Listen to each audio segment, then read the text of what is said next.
ఏళ్ల క్రితం ఉండే ఆ సెక్యులర్ వాతావరణం ఏదైతే ఉందో అది ఖచ్చితంగా కొంత పోలరైజ్ అయిందని చెప్పాలి, అవునా కదా? ఇప్పుడు సెక్యులర్ అని ఎవరికి వాళ్ళు డబ్బా కొట్టుకోవడం కాదండి, ఎవరికి వాళ్ళు క్లెయిమ్ చేసుకోవడం కాదు. సెక్యులర్ గా ఆ పార్టీ పనిచేస్తుందా లేదా అనేది బయట ఎవరైతే మనం అబ్జర్వ్ చేస్తుంటామో, లేదా ప్రజలు ఎవరైతే అబ్జర్వ్ చేస్తుంటారో హ్యాపెనింగ్స్ విషయంలో వాళ్ళు డిసైడ్ చేయాలి. వాళ్ళకు ఒక కంక్లూజన్ వస్తుంది, ఇది నిజంగా సెక్యులర్ కవర్లో సెక్యులర్ ముసుగులో ఉన్నాడా, లేకుంటే నిజంగా సెక్యులర్ పార్టీయా అనేది ఒకటి. ఇప్పుడు బీజేపీ లాంటి పార్టీతో ఎవరు కలిసినా కూడా అది వాళ్ళ కొంప మునుగుతుందని అయితే మనకి రిజల్ట్స్ అయితే కనిపిస్తున్నాయి. రైట్. సో మొత్తానికి అయితే ఇది దేశవ్యాప్తంగా ఈ ట్రెండ్ ఉందంటారా రవీంద్ర గారు? సెంట్రల్ పాలిటిక్స్ పై మీ అంటే నేషనల్ పాలిటిక్స్ పై మీ కామెంట్ ఏంటి? జనరల్గానే భారతీయ జనతా పార్టీ అనుసరిస్తున్న విధానాల పట్ల, పాలసీల పట్ల సాధారణ ప్రజలలో కూడా ఒక వ్యతిరేక భావన అనేది పర్క్యులేట్ అయితే వచ్చింది. అది ఎవ్రీడే ఇట్స్ గ్రోయింగ్, రైట్, అది పెరుగుతూ ఉన్నది. కర్ణాటకలో చూసిన రిజల్ట్స్ కానీ వాళ్ళ రాజకీయ ఎత్తుగడలు చూసినా కూడా అది యాడ్ చేస్తున్నది. అవును, యాడింగ్ ఫ్యూయల్ టు ఫైర్ అట్లా. కాబట్టి ఇవన్నీ గమనించినప్పుడు భారతీయ జనతా పార్టీ స్వయంగా ఆ పార్టీతో స్నేహ సంబంధాలు ఉన్నాయని అనుమానం ఉంటేనే ఇప్పుడు జగ్గిరి గారు చెప్పిన భావనలు మనం ప్రస్ఫుటంగా గమనిస్తూ ఉన్నాం అవును రిజల్ట్స్లలో. సో కాబట్టి భవిష్యత్తులో రాబోయే రోజులలో భారతీయ జనతా పార్టీకి గడ్డు రోజులు రాజకీయంగా అనేది ఈ తెలంగాణ ఎన్నికలు చూపెట్టబోతున్నాయి. రైట్. అండ్ ఇప్పుడిప్పుడే మనకి ఇతర రాష్ట్రాల ఫలితాలు కూడా మనకి వెలువడుతున్నాయి జకీర్ గారు, వాటిపై కూడా మనం మాట్లాడబోతున్నాం. ఇక కొడంగల్ పరిస్థితి ఏంటి? కొడంగల్లో ఆబ్వియస్లీ రేవంత్ రెడ్డి 100% గెలుస్తాడు. దాని గురించి మీకు అనుమానం ఉండాల్సిన, అంటే ఆల్రెడీ వేస్తున్న హవాలో ఇది ఒక అదనపు ఫ్యాన్ అనాలి. అంతే కదండి. ఇప్పుడు మీరు ట్రెండ్స్ చూడండి, బిగినింగ్ నుంచి అంటే ఈ ఓట్ల లెక్కింపు ప్రారంభమైన మరుక్షణం నుంచి మనకు కనిపిస్తున్నది ఏమిటంటే ఆదిలాబాద్ టు ఖమ్మం టు మహబూబ్ నగర్ అన్ని చోట్ల కూడా రూరల్ సెగ్మెంట్స్ అన్నింటిలో కూడా ఒకటే ట్రెండ్ కనిపిస్తుంది. అంటే కాంగ్రెస్ కు సానుకూలమైన వాతావరణం కనిపిస్తోంది. సో బీఆర్ఎస్ కు వ్యతిరేకమైన వాతావరణం కూడా కనిపిస్తుంది.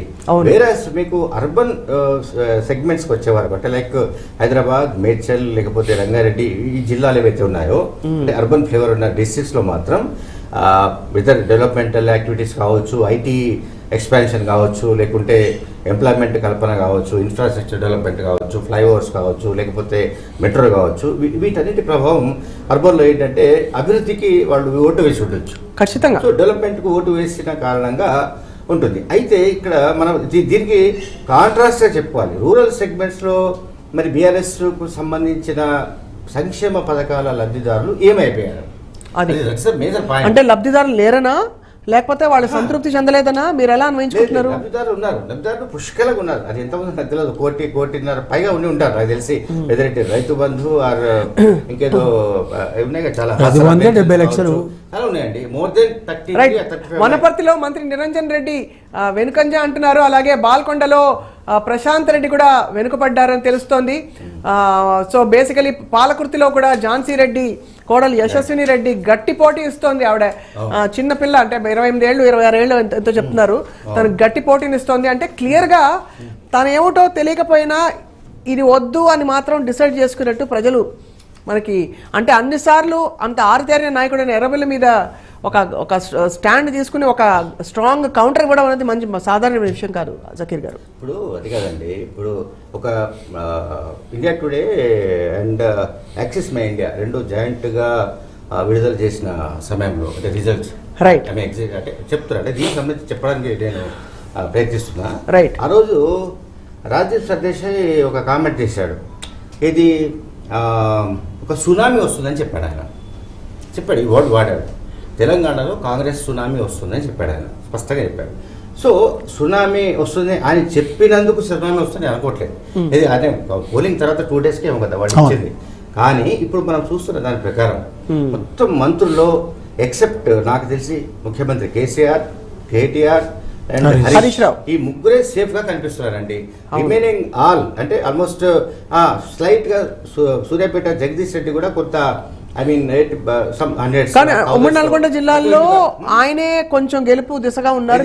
ఉమ్మడి నల్గొండ జిల్లాలో మొత్తం 12లో కొత్త గొప్ప అంటే ఒక 100 ఓట్ల తేడాతోనైనా ఆయన బయటపడతాడని ఒకటి ఉంది కరెక్ట్, అది ఎగ్జాక్ట్లీ. సో రిమైనింగ్ మీకు అందరు మంత్రులు అంటే ఈ 3-4 తీసేస్తే 18 మందిలో ముఖ్యమంత్రితో సహా 18 మంది క్యాబినెట్లో ఉంటే మొత్తం 14 మంది కూడా ఎదురెదుతున్నారు లేదా ఓటమి అంచనా ఉన్నారు. హూఎవర్ పువ్వాడ అజయ్ కావచ్చు, లేకుంటే నిరంజన్ రెడ్డి కావచ్చు, జగన్ రెడ్డి కావచ్చు, లేకపోతే మీకు ధర్మపురి అతను ఎవరు మన కుప్పల ఈశ్వర్ కావచ్చు, నిరంజన్ రెడ్డి వీళ్ళంతా అంటే అన్ని డిస్ట్రిక్ట్స్లో ఇక అటువంటి వేవ్ రైట్. అంటే ఒక ట్రెండ్ వచ్చినప్పుడు మీకు ఇంకొకటి చెప్పాలండి స్వప్న గారు, మనకి 2004లో రైట్ ఫస్ట్ టైం కాంగ్రెస్ పార్టీతో టీఆర్ఎస్ పార్టీ పొత్తు పెట్టుకొని పోటీ చేసే సమయంలో ఐ థింక్ 26 సీట్లే వచ్చాయి. ఆ సమయంలో మంచి హిమాహిమలు కొట్టుకుపోయారు దాంట్లో, ఏది తెలంగాణ ప్రభంజనం అంటారు, కొట్టుకుపోయారు. అట్లాగే ఇప్పుడు కూడా ఏంటంటే టీఆర్ఎస్ పట్ల ఉన్న యాంటీ ఇంకంబెన్సీ ఫ్యాక్టర్ అనే ఒక వేవ్ అనండి, ప్రభంజనం అనండి, మీరు ఏదైనా అనండి, గాలి అనండి, దాంట్లో ఎవరు మినహాయింపు అయ్యే అవకాశం లేదు. నిరంజన్ రెడ్డినా లేకుంటే పువ్వాడ జయ ఇంకొకరు కాదు, అక్కడ మంత్రులా లేకుంటే ఎర్రబెల్లి దయాకర్ లాంటి వాడు. ఐ థింక్ ఎర్రబెల్లి దయాకర్ దాదాపు నాకు తెలిసి 6వ సారో 7వ సారో గెలిచినట్టుంది, ఇప్పటికే 6 సార్లు గెలిచి ఉంటాడు. ఇప్పుడు 7th time is contested right. But Errabelli Dayakar Rao కూడా మీరు అన్నట్టు ఒక యువతి చేతుల్లో ఓడిపోతే అక్కడ యువతియా లేకుంటే ఇంకా ఏ రకమైన ఏమంటారు పొటెన్షియల్ లీడర్ అని పక్కన పెట్టండి రైట్. వన్స్ యాంటీ ఇంకంబెన్సీ ఒక ఫ్యాక్టర్ ఒక ఉధృతంగా పనిచేస్తున్న సమయంలో అది ఎవరిని మినహాయిస్తారు అనుకోవడానికి లేదు. అవును, అది 80 దాకా అయినా ఇంకా మనం అనుకుంటున్న ఈ డజన్ మంది మంత్రులు కూడా ఓటమి అంచుకు వెళ్ళిపోయే ఛాన్సెస్ ఉంటాయి. లేకపోతే మీకు చూడండి బీఆర్ఎస్ వేరే 35 to 40 దగ్గరే కొట్టుమిట్టాడుతుంది రైట్. బియాండ్ 40 ఓటే చూడండి పోవట్లేదు. అండ్ ఇప్పుడు ఇన్ఫాక్ట్ ఎంఐఎం కి ఇంకోటి తగ్గి 4 స్థానాల్లోనే వాళ్ళు ముందంజలో ఉన్నారు. బీజేపీ 8 స్థానాల్లో, కాంగ్రెస్ 66 స్థానాల్లో. ఇప్పుడు మనకి లేటెస్ట్ గా మన గ్రౌండ్ రిపోర్ట్స్ అందుతున్న ఎంఐఎంకి ఎప్పుడు కూడా వాళ్ళకి 7 సీట్లు గ్యారంటీగా వచ్చే పార్టీ అండి అది. అట్లాంటి 7 నుంచి ఇవాళ 5 కనిపిస్తున్నాయి. 5 నుంచి ఇంకా 4 అంటున్నారు. ఈ 5లో కూడా అనుమానాస్పదంగా నాకు ఉన్నాయి. నేను చెప్పాను కదా, నాంపల్లి ఒకటి, యాకుత్పుర, సవాట్, బలక్పేట రైట్. ఇప్పుడు అందుతున్న వార్త ఓటమి దిశగా 11 మంది సిట్టింగ్ బీఆర్ఎస్ ఎమ్మెల్యేలు ఉన్నారని చెప్పి, అంటే దాదాపు రిజల్ట్ కి దగ్గరలో ఉన్నారు. 11 మంది ఓడిపోయే పరిస్థితులు కనిపిస్తున్నాయి అంటున్నారు. ఇది లేటెస్ట్ ఐ డ్రీమ్ నెట్వర్క్ ఇస్తున్న గ్రౌండ్ రిపోర్ట్. రైట్, చెప్పండి. అదే ఇప్పుడు నేను చెప్పినా కదా మేడం, ఇంతకుముందు మనం మాట్లాడుకున్నది ఎమ్మెల్యేల లేకుంటే ఇప్పుడు 40 సీట్లు వస్తున్నాయి బీఆర్ఎస్కు అని ప్రొజెక్షన్ వస్తుంది, లీడ్స్ వస్తున్నాయి.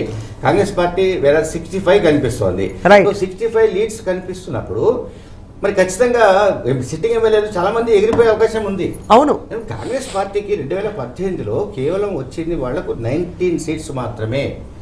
19 సీట్స్ నుంచి వాళ్ళు ఇవాళ 50 దాటి 60 క్రాస్ చేసి, అంటే మ్యాజిక్ ఫిగర్ కూడా క్రాస్ చేసి ముందుకు వెళ్తోంది అని అంటే రైట్. ఖచ్చితంగా మీరు చెప్తున్న సిట్టింగ్ ఎమ్మెల్యేలా, సిట్టింగ్ మంత్రులా, లేకుంటే ఎవరైనా కావచ్చు, వాళ్ళందరూ కూడా ఇంకా ఇంటిదారి పట్టని పరిస్థితి. అండ్ ఇంకా ఇప్పుడున్న పరిస్థితుల్లో మరి ఎన్ని రౌండ్లు అయ్యేసరికి మనకి స్పష్టమైన లీడ్స్ కనిపించిపోతాయి జకీర్ గారు. ఇప్పుడు దాదాపు 66-67 దగ్గర కాంగ్రెస్ ఉంది. రైట్ రవీంద్ర గారు. రైట్ రవీంద్ర గారు, మీ ఫైనల్ కామెంట్తో మీరు బయలుదేరతారా? మీకు ఇవాళ న్యూస్ ఛానల్స్లో వరుస పెట్టి. అవును, అయితే సిట్టింగ్ స్థానాలు ఇట్లాంటి డిస్కషన్ అనేది ఏది ఓటింగ్ ప్యాటర్న్లో కనిపించదు. వాళ్ళకు ఒక అభిప్రాయం ఉంది, మార్పు దిశలో ఆలోచించిండ్రు కాబట్టి అక్కడ మంత్రి ఉన్నారా, ముఖ్యమంత్రి గారి ఉన్నారా, ఇంకోళ్ళు ఉన్నారా వాళ్ళు ఆ డిస్కషన్ పవర్ని వాడరు. అవును, కాకపోతే వాళ్ళ అభిప్రాయాలు చెప్పడానికి ఇది ఒక ఆయుధం. ప్రజలకు దొరికేది మనం ఏదో వ్యాసాలు రాస్తాము లేదా ఇట్లా డిబేట్లు చేస్తాం. ప్రజలకు ఉన్న ఆయుధం ఏంది? 5 ఏళ్ళకి ఒకసారి ఓటు ద్వారానే వాళ్ళ అభిప్రాయాలన్నీ గంపగుత్తగా రంగరించి ఓటు వేయడం ద్వారా చెప్పాలి. కాబట్టి అదే అభిప్రాయం ఉంటుంది. వాళ్ళ మనసులలో కూడు కట్టుకున్న అభిప్రాయం అంతా కూడా వీటిల్లో చేస్తారు. కేసీఆర్ చెప్పినట్టే చేస్తున్నారు వాళ్ళు కూడా.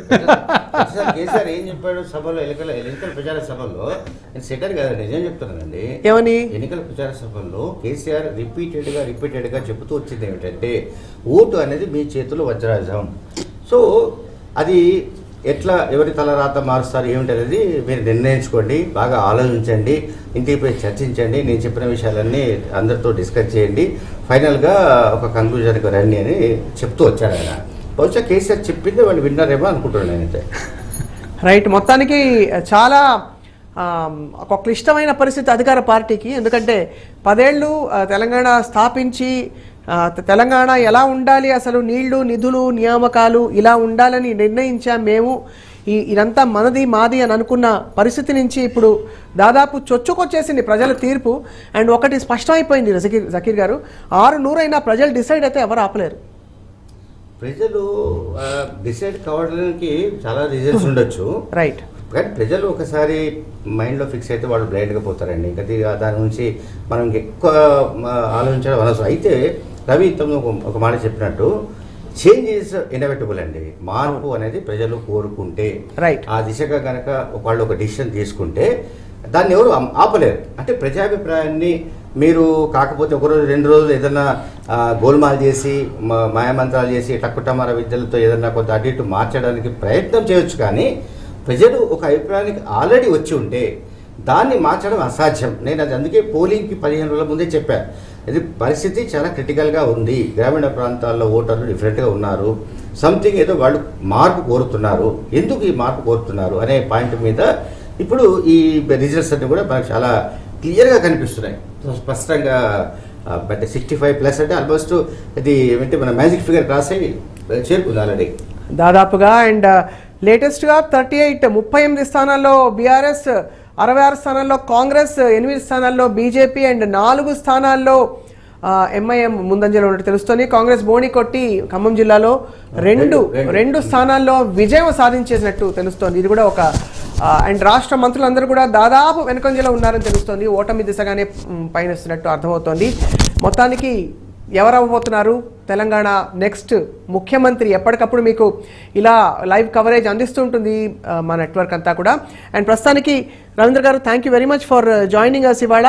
అండ్ మా కొలీగ్ కవిత తర్వాతి అప్డేట్స్ని కొనసాగిస్తారు and will be joining you కాసేపట్లో మరొకసారి విశ్లేషణతోటి. Thank you all for watching. Continue to stay tuned to I dream.